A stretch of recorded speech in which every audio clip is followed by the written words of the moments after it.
നമസ്കാരം. ഈ ദിവസത്തെ മുഴുവൻ വാർത്തകളും പ്രേക്ഷകരിലേക്ക് സമഗ്രമായി എത്തിക്കുന്ന പ്രൈം ടൈം ന്യൂസ് തുടങ്ങുകയാണ്. സ്വാഗതം. ഞാൻ സുജയ പാർവതി. ഞാൻ ടി കെ രജിത്ത്. ആദ്യം ശബരിമലയിലേക്ക് തന്നെ പോകാൻ തോന്നുന്നു. അതെ, ഭക്തലക്ഷങ്ങൾ മകരവിളക്ക് ദർശിച്ചു.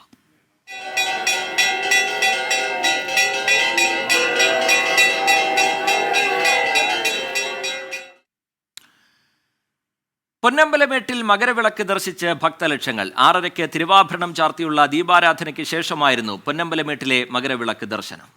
ദീപാരാധനയ്ക്കായി മണിക്കൂറുകൾക്ക് മുൻപ് തന്നെ സന്നിധാനത്തും പരിസരത്തും ഭക്തജനങ്ങൾ എത്തിയിരുന്നു. സന്നിധാനത്തും പമ്പയിലും പുൽമേട്ടിലും തുടങ്ങി പ്രധാനപ്പെട്ട വ്യൂ പോയിന്റുകളിൽ ലക്ഷങ്ങളാണ് മകരവിളക്ക് ദർശിച്ചത്. സന്നിധാനത്ത് നിന്ന് വി എ ഗിരീഷ്, പമ്പയിൽ നിന്ന് എസ് ശ്യാംകുമാർ, എരുമേലിയിൽ നിന്ന് മനീഷ് മഹിവാൽ, പുല്ലുമേട്ടിൽ നിന്ന് രാഹുൽ വിജയൻ നമ്മുടെ പ്രതിനിധികൾ തയ്യാറാണ്. അവരിലേക്ക് പോകുന്നതിന് മുൻപ് മകരവിളക്ക് ദർശിച്ച ദൃശ്യങ്ങളിലേക്ക് നമ്മൾ പോകുന്നു. സന്നിധാനം ഭക്തിസാന്ദ്രമാണ്.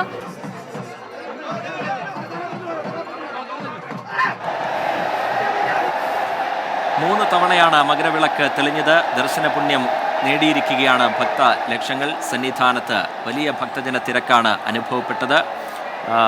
3 തവണ മകരവിളക്ക് തെളിഞ്ഞതോടുകൂടി ദർശന പുണ്യം നേടിയിരിക്കുകയാണ് വിശ്വാസികൾ. സാധ്യമായ എല്ലാ മേഖലകളിലും തമ്പടിച്ചുകൊണ്ട് മകരവിളക്ക് ദർശിച്ചിരിക്കുകയാണ് വിശ്വാസി സമൂഹം. ശബരിമലയിൽ വലിയ ഭക്തജന തിരക്കാണ് ഇന്ന് അനുഭവപ്പെട്ടത്. ശബരിമലയെ സംബന്ധിച്ചിടത്തോളം അതിൻ്റെ ഏറ്റവും പ്രധാനപ്പെട്ട സുപ്രധാനമായ ചടങ്ങുകളിലൂടെയാണ് സന്നിധാനം കടന്നു പോകുന്നത് എന്നുള്ളതും ശ്രദ്ധേയമാണ്. കണ്ണടയ്ക്കാതെ മകരവിളക്ക് ദർശനത്തിനായി കാത്തുനിന്ന വിശ്വാസികൾക്ക് ദർശന പുണ്യം ലഭിച്ചിരിക്കുന്നു. തീർച്ചയായും കാത്തുകാത്തിരുന്ന പുണ്യ നിമിഷമാണ് പൊന്നമ്പല മേട്ടിൽ തെളിഞ്ഞ മകരജ്യോതി തൊഴുത് ഭക്തലക്ഷങ്ങൾ ജന്മസാഫല്യത്തോടെ മലയിറങ്ങുകയാണ്.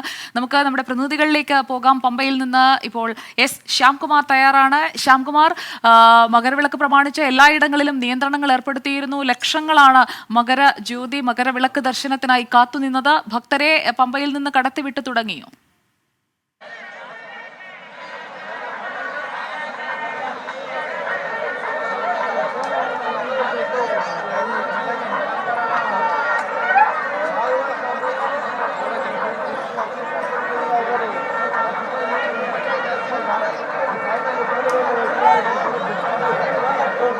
പമ്പയിൽ നിന്നും ഭക്തരെ സന്നിധാനത്തേക്ക് കടത്തിവിടാൻ ആരംഭിച്ചിട്ടില്ല. പക്ഷേ പമ്പയിലുണ്ടായിരുന്ന തീർത്ഥാടകർക്ക് അവർ കാത്തു നിന്ന രീതിയിൽ തന്നെ മകരജ്യോതി ദർശനം സാധ്യമായിട്ടുണ്ട്. മകരവിളക്ക് ഇവിടെ നിന്ന് അവർക്ക് താഴത്ത് നിന്ന് ദർശനം സാധ്യമല്ല. ഹിൽ ടോപ്പിൽ ഉൾപ്പെടെ കടുത്ത ഒരു മൂടൽമഞ്ഞിന്റെ സാന്നിധ്യം ഉണ്ടായിരുന്നതിനാൽ ആ ദർശനം സാധ്യമായിട്ടില്ല. ഇപ്പോൾ തീർത്ഥാടകരെ തടഞ്ഞു വെച്ചിരുന്ന തീർത്ഥാടകരെയൊക്കെ വലിയ നടപ്പന്തലിലേക്ക്, പമ്പയിലെ വലിയ നടപ്പന്തലിലേക്ക് കടത്തിവിടുകയാണ്. ആ തിരക്കാണ് ഇപ്പോൾ കാണുന്നത്. പമ്പയുടെ മേൽപ്പാലത്തിലൂടെ തീർത്ഥാടകർ എത്തുകയാണ്. രാവിലെ ഏകദേശം 11 മണി മുതൽ തടഞ്ഞു വെച്ച തീർത്ഥാടകരെയാണ് ഇപ്പോൾ ഇങ്ങോട്ട് എത്തിച്ചുകൊണ്ടിരിക്കുന്നത്.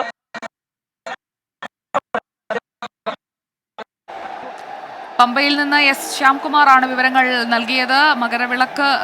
മകരജ്യോതി ദർശനത്തിനായി ഭക്തർ ശബരിമല സന്നിധാനത്തേക്ക് നേരത്തെ തന്നെ എത്തിയിരുന്നു. പമ്പയിൽ കാത്തു നിൽക്കുന്ന ഭക്തരെ അല്പസമയത്തിനകമായിരിക്കും ശബരിമല സന്നിധാനത്തേക്ക് കടത്തിവിടുക.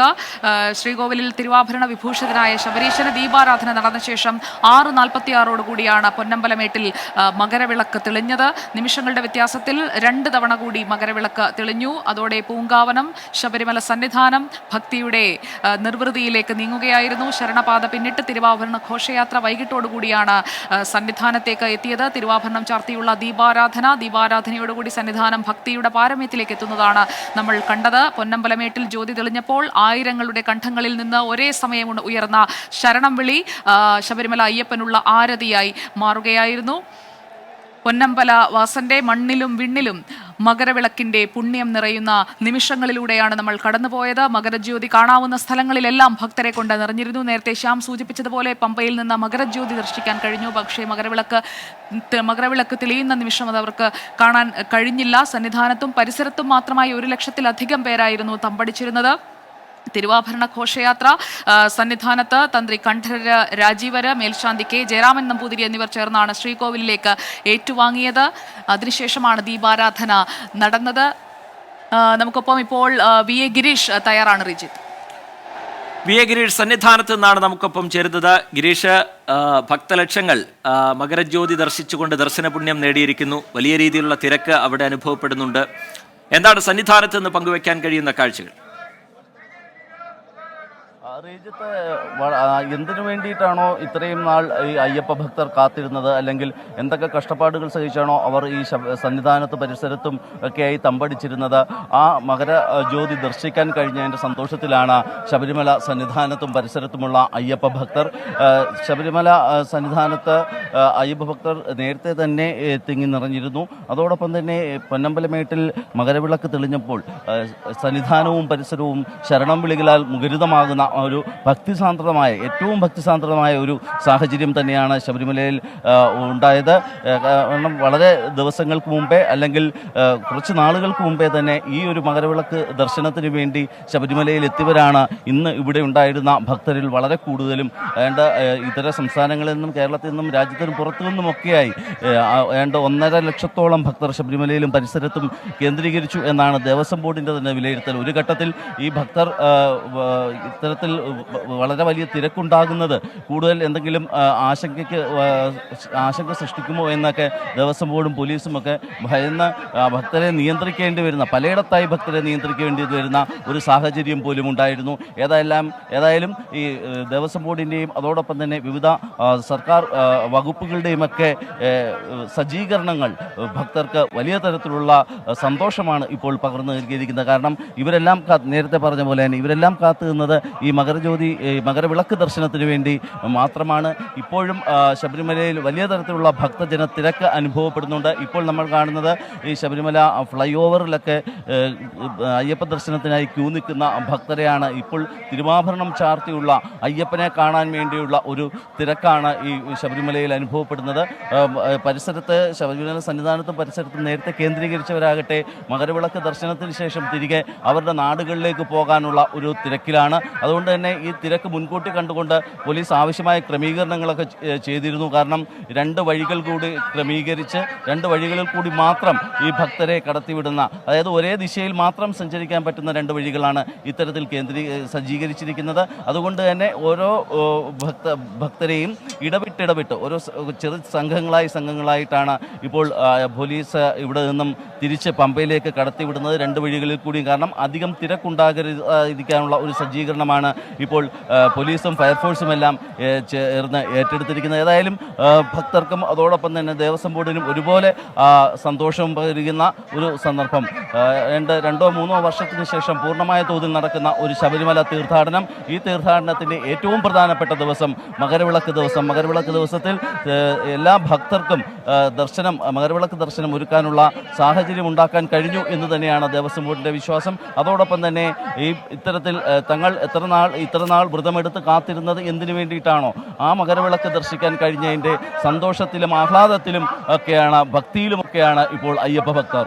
ശ്രീജിത്ത്, സന്നിധാനത്ത് നിന്ന് വി എ ഗിരീഷാണ് വിവരങ്ങൾ നൽകിക്കൊണ്ടിരിക്കുന്നത്. കാത്തിരുന്ന പുണ്യനിമിഷം സാധ്യമായിരിക്കുന്നു. പൊന്നമ്പലമേട്ടിൽ തെളിഞ്ഞ മകരജ്യോതി തൊഴുത് ഭക്തലക്ഷങ്ങൾ ജന്മസാഫല്യം അടഞ്ഞിരിക്കുകയാണ്. വലിയ രീതിയിലുള്ള തിരക്ക് അവിടെ ഭക്തരുടെ ഭാഗത്തു നിന്നുണ്ടായി. വേണ്ട എല്ലാ ക്രമീകരണങ്ങളും ദേവസ്വം ബോർഡും പോലീസും ഒക്കെ കൃത്യമായി ഒരുക്കുകയും. അതെ, മലയിറങ്ങാനുള്ള ക്രമീകരണങ്ങളും ചെയ്തിട്ടുണ്ട്. ഇനി 8:45 മകരസംക്രമ മുഹൂർത്തം വരുന്നത്. അയ്യപ്പ വിഗ്രഹത്തിൽ നിന്ന് തിരുവാഭരണങ്ങൾ മാറ്റിയ ശേഷം കവടിയാർ കൊട്ടാരത്തിൽ നിന്ന് കൊടുത്തുവിട്ട അയ്യപ്പ മുദ്രയിലെ നെയ്യ് സംക്രമവേളയിൽ അഭിഷേകം ചെയ്യും. അത് 8:45 ശബരിമലയിൽ നിന്നുള്ള കൂടുതൽ വാർത്തകൾ, അവിടെ നിന്നുള്ള ചടങ്ങിന്റെ വിശദാംശങ്ങൾ അതൊക്കെ പ്രേക്ഷകരിലേക്ക് നമുക്ക് തുടർന്ന് നൽകാം. പ്രൈം ടൈം ന്യൂസിൽ നമുക്ക് അടുത്ത വാർത്തയിലേക്ക്. നാടിനെ വിറപ്പിച്ച കടുവ വലയിലായി.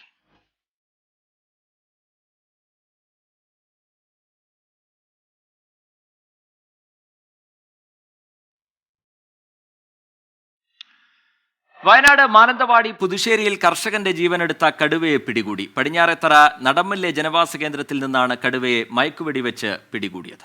ദുഷ്കരമായ ദൗത്യത്തിനൊടുവിൽ കടുവയെ ബത്തേരിയിലെ മൃഗപരിപാലന കേന്ദ്രത്തിൽ എത്തിച്ചു.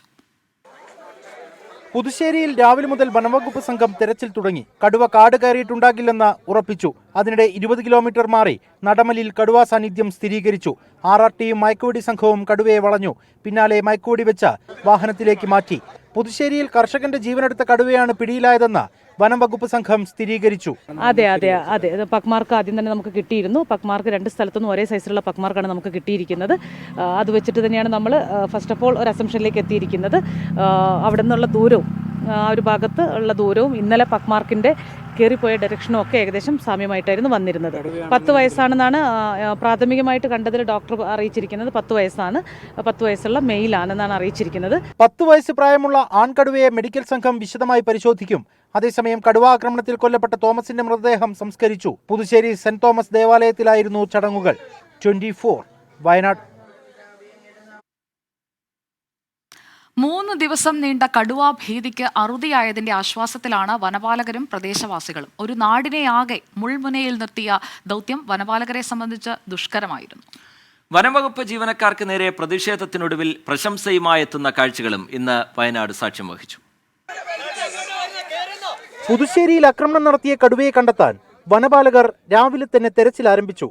കാര്യമായ പുരോഗതിയില്ലാതെ ദൗത്യം നടക്കുന്നതിനിടെ പടിഞ്ഞാറത്തറ നടമലിൽ നിന്ന് ആശങ്ക നിറഞ്ഞ വിവരമെത്തി. കടുവ കർഷകനെ ആക്രമിക്കാൻ ശ്രമിച്ചുവെന്നും വാഴത്തോട്ടത്തിൽ പതിയിരിക്കുന്നുവെന്നുമായിരുന്നു അത്. പോലീസും വനവകുപ്പും പ്രദേശം വളഞ്ഞു. മണിക്കൂറുകൾ നീണ്ട ചടുലതയാർന്ന ഓപ്പറേഷൻ. ജനവാസ മേഖലയിൽ ആളുകൾ തിങ്ങി നിറഞ്ഞു. ദൗത്യം വേഗത്തിലാക്കാൻ വനപാലകർക്ക് കഴിയുന്നില്ലെന്ന് പരിഭവിച്ചു. അതിനിടെ 12:30യോടെ കടുവയ്ക്ക് മയക്കുവെടി കൊണ്ടു.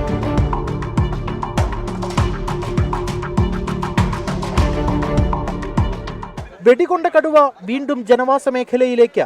പിന്നാലെ റോഡരികിൽ ഒരു വീടിന്റെ പരിസരത്ത് കടുവയെ കണ്ടെത്തി. മിനിറ്റുകൾ നീണ്ട നിരീക്ഷണത്തിനൊടുവിൽ കടുവയെ വലയിലാക്കി വനംവകുപ്പ്. നിറഞ്ഞ കയ്യടി.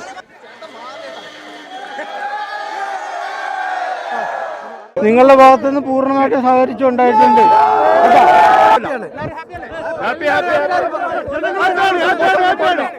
താൽക്കാലിക ആശ്വാസം എന്ന് പറയാം. അപ്പോഴും പൊന്മുടിക്കോട്ടയും പൂമലയും പിലാക്കാവുമെല്ലാം കടുവാഭീതിയിൽ തന്നെ തുടരുന്നു എന്നതാണ് വയനാട് ജില്ലയിൽ മറ്റിടങ്ങളിലെ കാഴ്ച. ക്യാമറാമാൻ വിജിത് ഊർക്കടവിനൊപ്പം ദീപക് മലയമ്മ, 24 വയനാട്. വയനാട് മാനന്തവാടി പിലാക്കാവ് മണിയൻകുന്നിൽ വന്യമൃഗം പശുവിനെ ആക്രമിച്ചു കൊന്നു. നടുതൊട്ടിയിൽ ദിവാകരന്റെ 2 വയസ്സ് പ്രായമുള്ള പശുവിനെയാണ് കൊന്നത്. കടുവയാണ് ആക്രമിച്ചത് എന്നാണ് നാട്ടുകാർ പറയുന്നത്. വനംവകുപ്പ് സംഘം ഇവിടെ പരിശോധന ആരംഭിച്ചിട്ടുണ്ട്. ഇന്നത്തെ മറ്റു പ്രധാനപ്പെട്ട വാർത്തകളിലേക്ക് വന്നാൽ ആലപ്പുഴ CPIM-ൽ വീണ്ടും അച്ചടക്ക നടപടി. സ്ത്രീകളുടെ അശ്ലീല ദൃശ്യങ്ങൾ പകർത്തി സൂക്ഷിച്ച ആലപ്പുഴ സൗത്ത് ഏരിയ കമ്മിറ്റി അംഗം AP സോണയെ പാർട്ടിയിൽ നിന്ന് പുറത്താക്കി. പാർട്ടി അന്വേഷണ കമ്മീഷൻ റിപ്പോർട്ടിന്റെ അടിസ്ഥാനത്തിലാണ് ജില്ലാ സെക്രട്ടേറിയറ്റിന്റെ തീരുമാനം. പാർട്ടി സഹപ്രവർത്തകർ ഉൾപ്പെടെ 30ഓളം സ്ത്രീകളുടെ അശ്ലീല ദൃശ്യങ്ങൾ പകർത്തി സൂക്ഷിച്ചതിനാണ് ആലപ്പുഴ സൗത്ത് ഏരിയ കമ്മിറ്റി അംഗം AP സോണയെ CPIM പുറത്താക്കിയത്. സോണയ്ക്കെതിരെ 2 മാസം മുൻപ് പാർട്ടിക്ക് പരാതി ലഭിച്ചെങ്കിലും ഔദ്യോഗിക പക്ഷത്തിന്റെ പിന്തുണ ഉള്ളതിനാൽ ആദ്യം പരാതി പരിഗണിച്ചില്ല. പിന്നീട് മാധ്യമങ്ങളിൽ വാർത്തയായതോടെ അന്വേഷണ കമ്മീഷനെ നിയോഗിച്ചു. ജില്ലാ സെക്രട്ടേറിയറ്റ് അംഗങ്ങളായ A മഹീന്ദ്രൻ, G രാജമ്മ എന്നിവരടങ്ങിയ കമ്മീഷൻ സോണ കുറ്റക്കാരനാണെന്ന് കണ്ടെത്തി. ഇയാളെ പുറത്താക്കണമെന്ന് സെക്രട്ടേറിയറ്റിൽ ഭൂരിപക്ഷ അഭിപ്രായമുയർന്നു. എന്നാൽ ജില്ലാ സെക്രട്ടേറിയറ്റിലെ ചില നേതാക്കൾ അവസാന നിമിഷവും സോണയെ സംരക്ഷിക്കാൻ ശ്രമിച്ചു.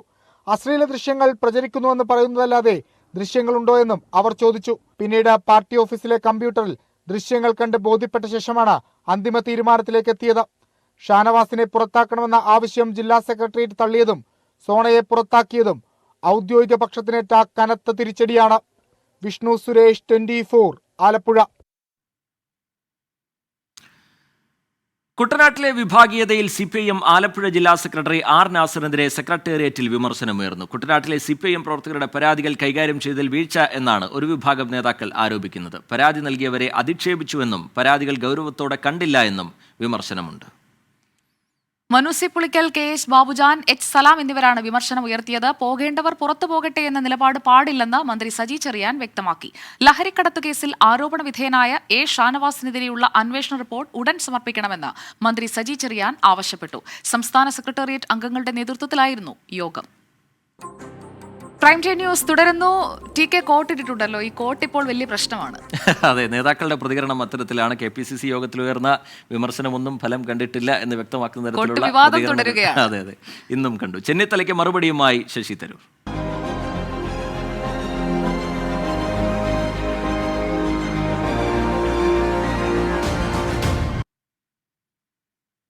മുഖ്യമന്ത്രിയുടെ കോട്ട് തയ്യാറാക്കി വെച്ചിട്ടില്ലെന്നാണ് രമേശ് ചെന്നിത്തലയ്ക്ക് ഡോക്ടർ ശശി തരൂർ ഇന്ന് കൊടുത്ത മറുപടി. കോട്ടിനെക്കുറിച്ച് പറഞ്ഞവരോടാണ് അക്കാര്യം ചോദിക്കേണ്ടതെന്നും തരൂർ പറഞ്ഞു.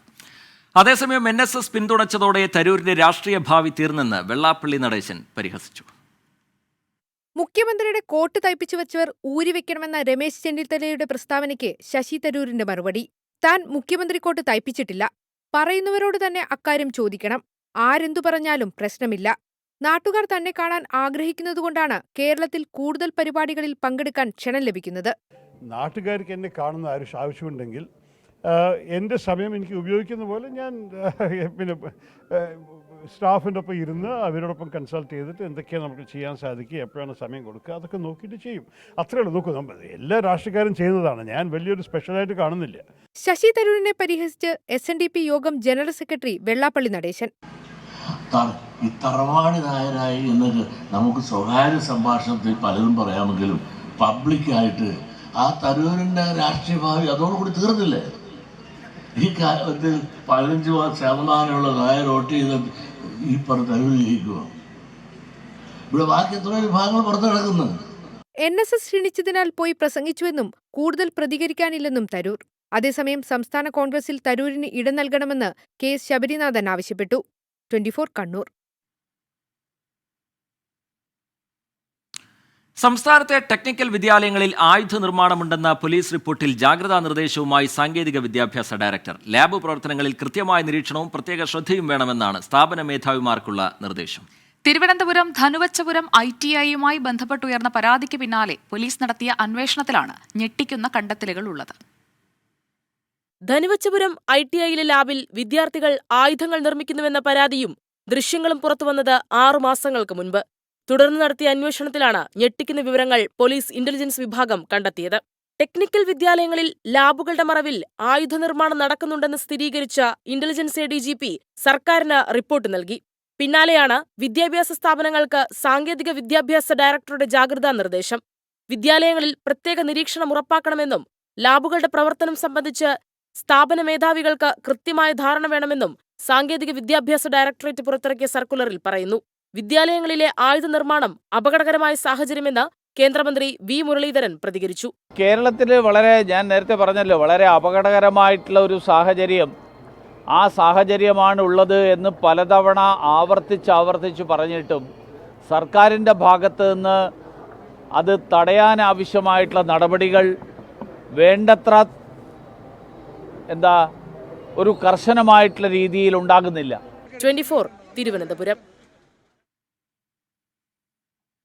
സ്കൂളുകളിൽ ലിംഗവ്യത്യാസമില്ലാതെ ടീച്ചർ എന്ന് വിളിച്ചാൽ മതിയെന്ന് ബാലാവകാശ കമ്മീഷൻ ഉത്തരവിട്ടിട്ടില്ലെന്ന് വിദ്യാഭ്യാസ മന്ത്രി V. ശിവൻകുട്ടി. കൂടുതൽ കരുതലോടെ എടുക്കേണ്ട തീരുമാനമാണിതെന്നും മന്ത്രി പറയുന്നു. അഭിസംബോധന സംബന്ധിച്ച് സർക്കാരിന് കമ്മീഷൻ അറിയിപ്പ് നൽകിയിട്ടില്ല എന്നും വിദ്യാഭ്യാസ മന്ത്രി പറഞ്ഞു. അധ്യാപകരെ ജെൻഡർ ഭേദമില്ലാതെ ടീച്ചർ എന്ന് അഭിസംബോധന ചെയ്താൽ മതിയെന്നായിരുന്നു സംസ്ഥാന ബാലാവകാശ കമ്മീഷൻ ഉത്തരവ്. തീരുമാനം സംസ്ഥാനത്തെ മുഴുവൻ വിദ്യാലയങ്ങൾക്കും നൽകാനുള്ള നടപടി സ്വീകരിക്കാൻ പൊതുവിദ്യാഭ്യാസ ഡയറക്ടറോട് കമ്മീഷൻ നിർദ്ദേശിച്ചിരുന്നു. എന്നാൽ അത്തരമൊരു നിർദ്ദേശം വകുപ്പിന് ലഭിച്ചിട്ടില്ലെന്നും കരുതലോടെ എടുക്കേണ്ട നടപടിയായിരുന്നുവെന്നുമാണ് വിദ്യാഭ്യാസ മന്ത്രി വിശദീകരിച്ചത്. ഇത്തരം കാര്യങ്ങൾ കൂടുതൽ ശ്രദ്ധയോടുകൂടിയും കൂടുതൽ ചർച്ചകൾ നടത്തി ആലോചിച്ച് തീരുമാനിക്കേണ്ട തീരുമാനമാണ്. അങ്ങനെ ഒരു തീരുമാനം എടുത്തിട്ടുണ്ടെങ്കിൽ അതിനിടെ കമ്മീഷൻ നടപടി ജെൻഡർ കൺഫ്യൂഷൻ ഉണ്ടാക്കുന്നതാണെന്ന് KM ഷാജി വിമർശിച്ചു. നിങ്ങൾ ശ്രദ്ധിച്ചിട്ടുണ്ടാകും, ബാലാവകാശ കമ്മീഷന്റെ ഒരു സ്റ്റേറ്റ്മെന്റ് ആണ്. എന്താ പറയുക, ഇനി സ്കൂളിൽ നിങ്ങൾ സർ മാഡം എന്നൊന്നും വിളിക്കരുത്, ടീച്ചർ എന്ന് വിളിച്ചാൽ മതി. അതൊരു കോമൺ ലാംഗ്വേജ് ആണ്. ഇതൊരു അപകടം പിടിച്ച പണിയാണ്. അടുത്ത തലമുറ ഒരു ജെൻഡർ കൺഫ്യൂഷന്റെ മുമ്പിൽ നിൽക്കാൻ പോവാണ്. അതെങ്ങനെ അംഗീകരിക്കാനാവുക? സാർ, മാഡം തുടങ്ങിയ പദങ്ങൾ ടീച്ചർ എന്ന പദത്തിനോ അതിന്റെ സങ്കല്പത്തിനോ തുല്യമാകുന്നില്ലെന്ന് ചൂണ്ടിക്കാട്ടിയായിരുന്നു ബാലാവകാശ കമ്മീഷന്റെ ഇടപെടൽ. 24 തിരുവനന്തപുരം. ഇനി തമിഴ്നാട്ടിലേക്കാണ്. അവിടെ സർക്കാരും ഗവർണറും തമ്മിലുള്ള പോര് നമുക്കറിയാം. അതിനിടയിൽ ഉണ്ടായൊരു വിവാദ പരാമർശം വലിയ ചർച്ചയായി. ഡൽഹിക്ക് പോയതിനെ കുറിച്ചുള്ള വാർത്ത നമ്മൾ പ്രതീക്ഷിച്ചിരിക്കുമ്പോഴാണ് ഈ പരാമർശം വന്നത്. തമിഴ്നാട് ഗവർണർ RN രവിക്കെതിരെ വിവാദ പരാമർശവുമായി DMK വക്താവ് ശിവാജി കൃഷ്ണമൂർത്തി. ഗവർണറെ കശ്മീരിലേക്ക് അയക്കണമെന്നും അവിടെ RN രവിയെ കൊല്ലാൻ തീവ്രവാദിയെ അയക്കാമെന്നുമായിരുന്നു പ്രസ്താവന. ഗവർണറുടെ സെക്രട്ടറി ഇക്കാര്യത്തിൽ പോലീസിന് പരാതി നൽകിയിട്ടുണ്ട്. முதலமைச்சர் சொல்றாரு கவர்னரை திட்டக்கூடாது. அந்த நீ கொடுத்த பேப்பரை ஒழுங்கா படிச்சிருந்தான்னா அவன் காலில் பூ போட்டு கையெடுத்து கூப்பிட்டு அனுப்பிச்சிருப்பேன். நீ போடா காஷ்மீருக்கு, நாங்களே தீவிரவாதி அனுப்புறோம், அவன் உன்னை சுட்டு கொல்லட்டும், லபடைக்க பால். DMKയുടെ പൊതുയോഗത്തിനിടെയായിരുന്നു ശിവാജി കൃഷ്ണമൂർത്തിയുടെ ഗുരുതര പരാമർശം. സർക്കാർ എഴുതിയ നയപ്രഖ്യാപന പ്രസംഗത്തിൽ ഭരണഘടനാ ശില്പി ഡോക്ടർ അംബേദ്കറുടെ പേര് പരാമർശിക്കാത്ത ഗവർണറെ കശ്മീരിലേക്ക് അയക്കണം. അവിടെ നിങ്ങളെ കൊല്ലാൻ ഒരു തീവ്രവാദിയെ ഞങ്ങൾ തന്നെ അയക്കാം. ഗവർണർക്കെതിരെ ആരും ഒന്നും പറയരുതെന്ന മുഖ്യമന്ത്രി MK സ്റ്റാലിൻ്റെ നിർദ്ദേശമുണ്ട്. സർക്കാർ എഴുതി നൽകിയ നയപ്രഖ്യാപന പ്രസംഗം അതുപോലെ വായിച്ചിരുന്നെങ്കിൽ ഗവർണറുടെ കാൽക്കൽ പൂക്കൾ അർപ്പിക്കുമായിരുന്നുവെന്നും ശിവാജി പറഞ്ഞു. പരാമർശത്തിനെതിരെ ഗവർണറുടെ secretary Prasanna Ramaswamy Chennai city police കമ്മീഷണർക്ക് പരാതി നൽകി. പൊങ്കലുമായി ബന്ധപ്പെട്ട് നടത്തിയ DMK പ്രവർത്തകരുടെ സംഗമത്തിൽ മുഖ്യമന്ത്രി MK സ്റ്റാലിനും ഗവർണറെ പേര് പറയാതെ വിമർശിച്ചു. തമിഴ്നാടെന്ന് പറയരുതെന്ന് പുലമ്പിക്കൊണ്ട് ഒരാൾ നടക്കുന്നുണ്ട്. അതൊന്നും ആരും കാര്യമാക്കേണ്ടതില്ലെന്നായിരുന്നു മുഖ്യമന്ത്രിയുടെ പ്രസ്താവന. പ്രവർത്തകർക്ക് പൊങ്കലാശംസകൾ അർപ്പിച്ചയച്ച കത്തിൽ വീടുകൾക്ക് മുന്നിൽ വാഴുക തമിഴ്, വളർക തമിഴ് എന്ന് എഴുതി വയ്ക്കണമെന്നും മുഖ്യമന്ത്രി അഭ്യർത്ഥിച്ചു. അതിനിടെ രാജ്ഭവനിൽ നിന്നും പുറത്തിറക്കിയ ഗവർണറുടെ പൊങ്കലാശംസ കത്തിൽ തമിഴകം ഒഴിവാക്കി. തമിഴ്നാട് ഗവർണർ എന്ന് രേഖപ്പെടുത്തിയ കത്താണ് രാജ്ഭവനിൽ നിന്നും എല്ലാവർക്കും അയച്ചത്. 24 ചെന്നൈ.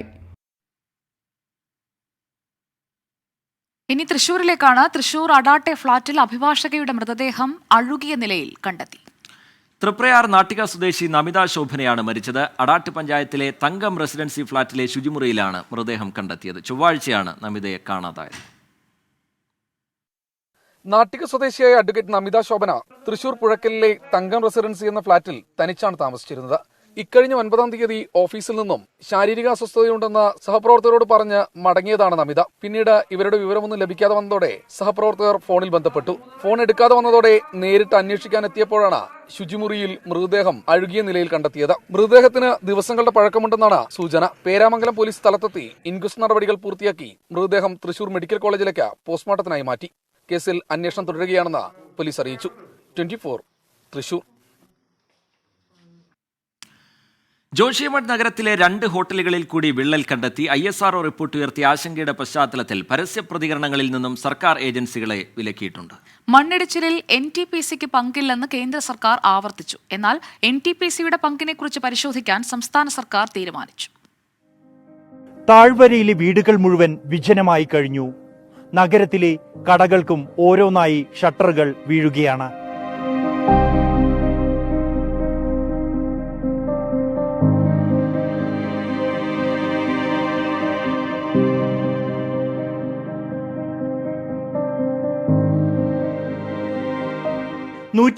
കുടുംബങ്ങളെ ഇതുവരെ മാറ്റിപ്പാർപ്പിച്ചു. 760 വീടുകളിൽ വിള്ളൽ കണ്ടെത്തി. 147 വീടുകൾ അതീവ അപകടാവസ്ഥയിലാണ്. കെട്ടിടങ്ങളിലുണ്ടായ വിള്ളലുകൾ ഗുരുതരമെന്നും കൂടുതൽ ഭൂമി ഇടിഞ്ഞു താഴാൻ സാധ്യതയുണ്ടോ എന്ന് പരിശോധിക്കുമെന്നും ദുരന്ത നിവാരണ അതോറിറ്റി അറിയിച്ചു. അതിവേഗം ഭൂമിയിടിയുന്ന ജോഷിമഠ് നഗരം മുഴുവൻ ഇടിഞ്ഞു താഴാൻ സാധ്യതയെന്ന ISRO റിപ്പോർട്ട് ജനങ്ങളിൽ ഭീതി പടർത്തിയ പശ്ചാത്തലത്തിൽ പരസ്യ പ്രതികരണങ്ങളിൽ നിന്നും സർക്കാർ ഏജൻസികളെ വിലക്കി.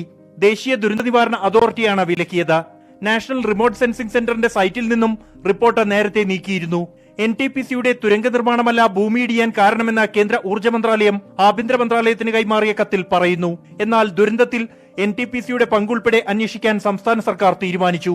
പുനരധിവാസത്തിനായി ജോഷിമഠിന് സമീപം 5 സ്ഥലങ്ങൾ കണ്ടെത്തി. വിമർശനങ്ങൾ ഒഴിവാക്കാനായി ദുരിതാശ്വാസ ക്യാമ്പുകളിലും നഷ്ടപരിഹാരത്തിലും ശ്രദ്ധ കേന്ദ്രീകരിക്കുകയാണ് സർക്കാർ. അതേസമയം ദീർഘകാലാടിസ്ഥാനത്തിലുള്ള ആലോചന വേണമെന്ന അഭിപ്രായമാണ് വിദഗ്ധരിൽ നിന്നും ഉയരുന്നത്. ജോഷിമഠിൽ നിന്നും മോഹൻകുമാറിനൊപ്പം ബൽറാം നെടുങ്ങാടി, 24. പ്രൈം ടൈം ന്യൂസിലേക്ക് വീണ്ടും 2ാമത് എലൈറ്റ് ഫൗണ്ടേഴ്സ് ഡേ മാരത്തണിന് കൊച്ചി വേദിയാകും. ഈ മാസം 22-ന് നടക്കുന്ന മാരത്തണിൽ 2000-ഓളം കായിക താരങ്ങളാണ് പങ്കെടുക്കുക. എറണാകുളം ദർബാർ ഹാൾ ഗ്രൗണ്ടിൽ നിന്ന് ഫ്ളാഗ് ഓഫ് ചെയ്യും. സ്പോർട്സ് കൗൺസിലിന്റെ മേൽനോട്ടത്തിലാണ് മാരത്തൺ സംഘടിപ്പിക്കുന്നത്. 5, 10, 21, 41 കിലോമീറ്റർ എന്നീ വിഭാഗങ്ങളിലാണ് മത്സരം. 5 വിഭാഗങ്ങളിലുമായി 3 ലക്ഷം രൂപയുടെ സമ്മാനങ്ങൾ വിജയികൾക്ക് ലഭിക്കും. മാരത്തൺ വിജയമാവുകയാണെങ്കിൽ കേരളത്തിലുള്ള 15,000 കുട്ടികൾക്ക് പോഷകാഹാരം വിതരണം ചെയ്യാനുള്ള പദ്ധതി എലൈറ്റ് ഒരുക്കിയിട്ടുണ്ട്. സൗത്ത് ഇന്ത്യയിലെ പ്രമുഖ ഫുഡ് കമ്പനികളിൽ ഒന്നാണ് എലൈറ്റ് ഫുഡ് ഡിവിഷൻ. ഇന്ത്യയിലും മഹാരാഷ്ട്രയിലുമായി 12,000 വിതരണക്കാരിലൂടെ 1.5 ലക്ഷം ഔട്ട്ലെറ്റുകളിൽ എലൈറ്റ് ഉൽപ്പന്നങ്ങൾ വിതരണം ചെയ്യുന്നുണ്ട്.